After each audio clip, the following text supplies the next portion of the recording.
Study IQ IAS, अब तैयारी हुई अफोर्डेबल।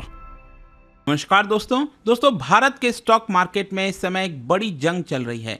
एक तरफ हैं फॉरेन इन्वेस्टर्स, दूसरी तरफ हैं डोमेस्टिक इन्वेस्टर्स। दोनों के बीच में यहां पर देखना होगा किसकी जीत होती है। लेकिन आई एम श्योर आप सभी ने देखा होगा पिछले हफ्ते भारत के स्टॉक मार्केट में एक बहुत बड़ी गिरावट देखने को मिली और इसके पीछे का दो मेन कारण, एक तो इजराइल वॉर और दूसरा चाइना। इसके बारे में हम डिस्कस करेंगे वीडियो में। लेकिन इसकी वजह से हुआ क्या है कि जो फॉरेन इन्वेस्टर्स हैं उन्होंने भारत के स्टॉक मार्केट से पिछले हफ्ते 32,000 करोड़ रुपए विड्रॉ किए। ये कोई छोटा अमाउंट नहीं होता है, लेकिन मैं आपको बता दूं ये डोमेस्टिक इन्वेस्टर्स हैं जिसकी वजह से यहां पर अभी उतनी बड़ी गिरावट शायद आपको देखने को नहीं मिली। अगर यही चीज आप समझिए 5-7 साल पहले की बात होती और अगर फॉरेन इन्वेस्टर्स इतना बड़ा अमाउंट विड्रॉ कर लेते तो यहां पर जो निफ्टी सेंसेक्स में आपको इस समय 3-4% की गिरावट देखने को मिल रही है, ये हो सकता था 10% हो जाए।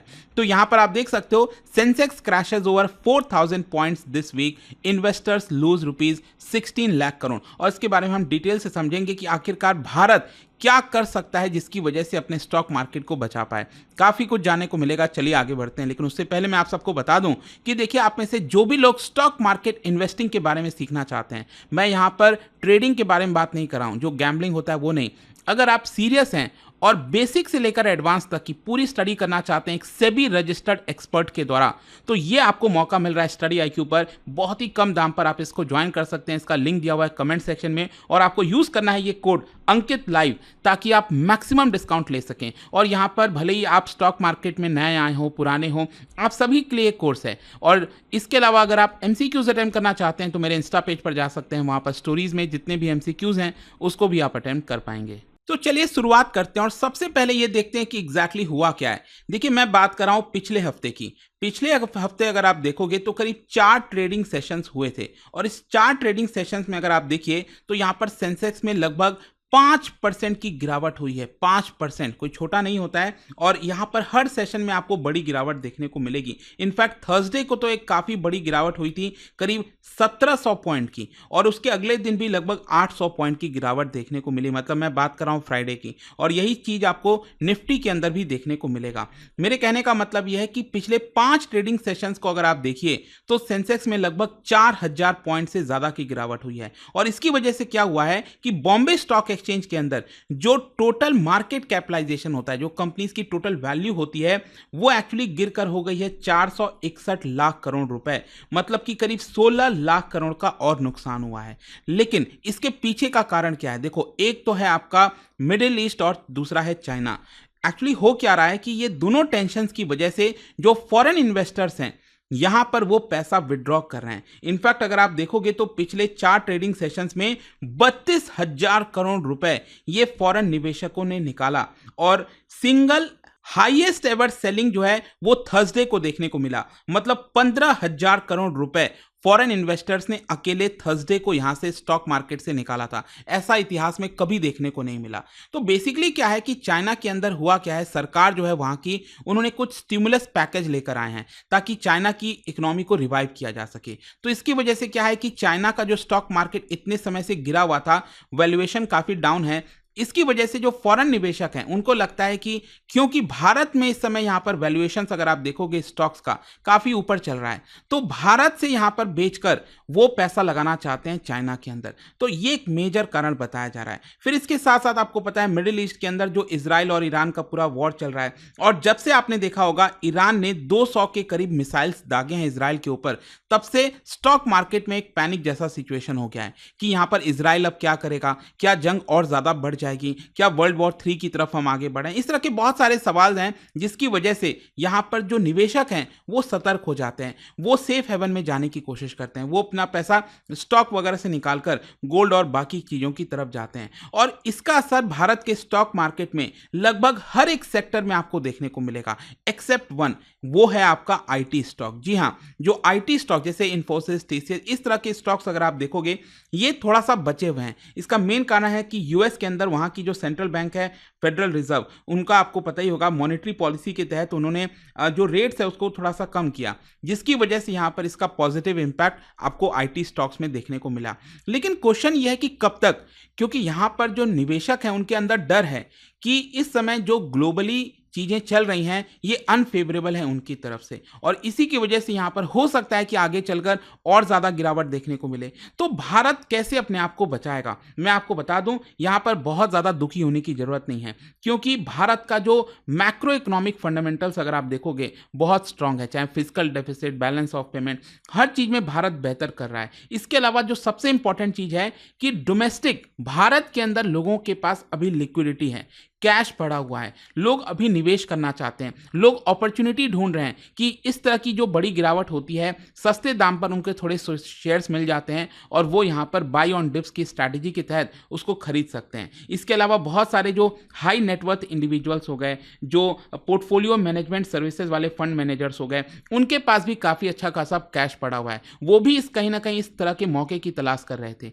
तो यहां पर जिन लोगों ने हाई वैल्यूएशंस पर पैसे लगा रखे थे उतना चिंता करने की बात नहीं। मैं आपको एक एग्जांपल बताता हूं, अगर आप भारत के म्यूचुअल फंड्स की बात करें तो इनके पास लगभग कैश अगर आप देखोगे 1.86 लाख करोड़, लगभग 2 लाख करोड़ रुपए का कैश इनके पास रखा हुआ है। तो यहां पर क्या हुआ है कि ये जो गिरावट हुई है स्टॉक मार्केट में, अब यहां से ये इसको बाई करना स्टार्ट करेंगे, जिसकी वजह से फायदा अल्टीमेटली हमारे स्टॉक मार्केट को होगा। और यहां पर मैं आपको बता दूं कि जो एसेट अंडर मैनेजमेंट होता है, मतलब कि जो म्यूचुअल फंड्स वगैरह हैं उनके पास कितना यहां पर पड़ा हुआ है जो इन्होंने निवेश किया है, तो जो भी म्यूचुअल फंड जिनकी वैल्यू $1 बिलियन से ज्यादा है फंड वैल्यू, उनके पास लगभग 5.39% का कैश पड़ा हुआ है टोटल पोर्टफोलियो का, जो कि पिछले 5 साल में सबसे ज्यादा हाई है। मतलब बेसिकली मैं आपसे ये कहना चाह रहा हूं कि जो हमारे म्यूचुअल फंड्स हैं उनके पास काफी सारा कैश है इस समय, और वो इसी तरह के मौके की तलाश कर रहे थे, और कहीं ना कहीं ये उनके लिए एक अच्छी अपॉर्चुनिटी है। तो यहां पर बेसिकली बताया ये जा रहा है कि it's time for domestic investors to show up. मतलब अगर आप देखिए, एक तरफ है फॉरेन इंस्टीट्यूशनल इन्वेस्टर जो बाहर के विदेशों से जो पैसा लाते हैं और भारत के स्टॉक मार्केट में लगाते हैं, वो यहां पर अगर आप देखोगे उन्होंने पिछले कुछ समय से स्टॉक मार्केट को हाई किया हुआ था, वो लगातार पैसा डालते जा रहे थे। लेकिन वहीं दूसरी तरफ अभी तक क्या था कि जो डोमेस्टिक इंस्टीट्यूशनल इन्वेस्टर्स हैं, जैसे हमारे यहाँ इंश्योरेंस कंपनीज हो गई, म्यूचुअल फंड्स वाले हो गए, तो इन्होंने अभी तक शांत बैठे हुए थे, वो बस देख रहे थे कि फॉरेन इन्वेस्टर जो हैं वो लगातार भारत के स्टॉक मार्केट में पैसा डाल रहे हैं। लेकिन अब यहां पर लिटमस टेस्ट है डोमेस्टिक इन्वेस्टर्स के लिए, यहां पर बाय ऑन डिप करके ऐसा लगता है कि वो अब पैसा डालना स्टार्ट करेंगे। इनफैक्ट आपको मैं बता दूं कि डोमेस्टिक इन्वेस्टर्स की जो ताकत है वो आपको अभी पिछला हफ्ता जो थर्सडे को अगर आप देखोगे, जब स्टॉक मार्केट में एक बड़ी गिरावट हुई थी 2% से ज्यादा की, तब वहां पर आपको देखने को मिलेगा। मैं आपको बताऊं थर्सडे को क्या हुआ, एफआईआईज ने, that is foreign institutional investors ने, एक ही दिन में हाईएस्ट एवर एग्जिट किया था, मतलब स्टॉक मार्केट में शेयर्स को बेचा था, जिसकी वैल्यू 15,000 करोड़ से भी ज्यादा की थी। लेकिन उसी दिन मैं आपको बता दूं डोमेस्टिक इंस्टीट्यूशनल इन्वेस्टर्स ने अपना आज तक का हाईएस्ट सिंगल डे बाइंग भी किया था, मतलब शेयर्स को खरीदा था, जिसकी वैल्यू करीब 13,000 करोड़ रुपए थी। आप देख रहे हो यहां पर अंतर कि एक तरफ फॉरेन इन्वेस्टर्स हो गए जो यहां पर शेयर्स बेच रहे हैं, दूसरी तरफ डोमेस्टिक इन्वेस्टर्स हैं जो यहां पर लगातार शेयर्स खरीद रहे हैं। तो दोनों के बीच में टग ऑफ वॉर इस समय चल रहा है। अब देखना होगा यहां पर किसकी जीत होती है, लेकिन अल्टीमेटली लॉन्ग टर्म में भारत का स्टॉक मार्केट बेटर ही होने वाला है। क्वेश्चन अब यहां पर यह है कि जो इन्वेस्टर्स हैं, जो रिटेल इन्वेस्टर्स, हम और आप जैसे लोग हैं, वो क्या कर सकते हैं। देखो, ज्यादातर एक्सपर्ट्स का यह मानना है कि अगर मान लीजिए अगर आपने हाई पर खरीदा हो, शेयर्स वगैरह खरीदा हो, तो आपको पैनिक करने की जरूरत नहीं है, आपको लॉस बुक नहीं करना है, आप शांति से वेट करिए। क्योंकि अगर आप सिचुएशन इस समय देखोगे भारत के अंदर, कई सारे जो हमारे इंडियन हाउस होल्ड्स हैं उन्होंने अभी तो पैसा लगाना ही स्टार्ट नहीं किया है, अभी बहुत ज़्यादा धीरे धीरे क्रेज बढ़ता जा रहा है। इनफैक्ट मैं आपको बता दूं कि इंडियन हाउस होल्ड्स का जितना भी एसेट्स है, इक्विटीज में अगर आप देखोगे तो सिर्फ 5% इन्वेस्टेड है। मतलब अभी बहुत स्कोप है कि वो अपना पैसा, जैसे फिक्स डिपॉजिट हो गया, टर्म डिपॉजिट हो गया, बहुत सारा इन्होंने पैसा बैंकों वगैरह में जमा कर रखा है। इनफैक्ट मैं आपको बताऊं 1/4 अगर आप देखो इंडियन हाउस होल्ड्स अपना पैसा फिक्स डिपॉजिट वगैरह में जमा करके रखते हैं, मिडिल क्लास वगैरह। लेकिन अब वो धीरे धीरे अपना पैसा वहां से शिफ्ट करके, क्योंकि उनको बेटर रिटर्न चाहिए, इन्फ्लेशन से ज्यादा रिटर्न चाहिए, तो यहां पर वो अपना पैसा स्टॉक मार्केट में SIP के माध्यम से लगाना चाहते हैं। तो जैसे जैसे ये पैसा अगेन आएगा तो भारत के स्टॉक मार्केट में यहाँ पर बाइंग होगी, खरीदारी होगी, और जब ऐसा होता है आपको पता ही है कि यहाँ पर हमारा शेयर्स निफ्टी सेंसेक्स बढ़ने लगता है। तो एक अच्छी चीज़ है। इसके अलावा भी कई सारे और भी चीज़ें हैं, जैसे Q2 की अर्निंग्स वगैरह आनी है, उसमें देखना होगा कंपनीज का परफॉर्मेंस कैसा रहा है। बट आई होप कि इस वीडियो के माध्यम से आपको अच्छे से समझ में आ गया होगा कि आखिरकार फॉरेन इन्वेस्टर्स के द्वारा इतना सारा पैसा निकालने के बावजूद भी भारत इतना स्ट्रांग क्यों खड़ा हुआ है। और जाने से पहले एक इंटरेस्टिंग क्वेश्चन, क्या बता सकते हो पर्सनल इनकम टैक्स से रिलेटेड 3 स्टेटमेंट यहां पर दिए हुए हैं, कौन सा स्टेटमेंट करेक्ट है? इसका राइट आंसर आप सबको पता है, मेरे इंस्टाग्राम पर तो मिलेगा ही, वहां पर अगर आप नहीं हो कोई बात नहीं, टेलीग्राम से ले सकते हैं इसका सही उत्तर। मैं कई सारे जो MCQs हैं वो यहाँ पर स्टोरीज में डालता रहता हूँ। अगर आपको PDF चाहिए तो टेलीग्राम पर आइए, अलग अलग सोशल मीडिया पर आप जुड़ पाओगे। और जैसा मैंने आपको बताया दोस्तों, क्या आप स्टॉक मार्केट में इन्वेस्ट करना चाहते हैं लेकिन आपके पास सही गाइडेंस नहीं है, तो स्टडी IQ लाया है एक ऐसा कोर्स जहां पर बेसिक से लेकर एडवांस तक की पूरी पढ़ाई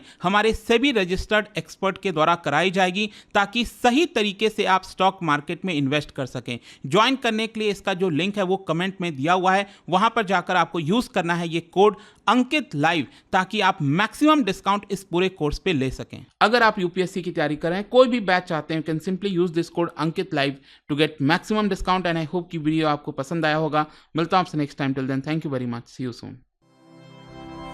स्टडी IQ IAS, अब तैयारी हुई अफोर्डेबल।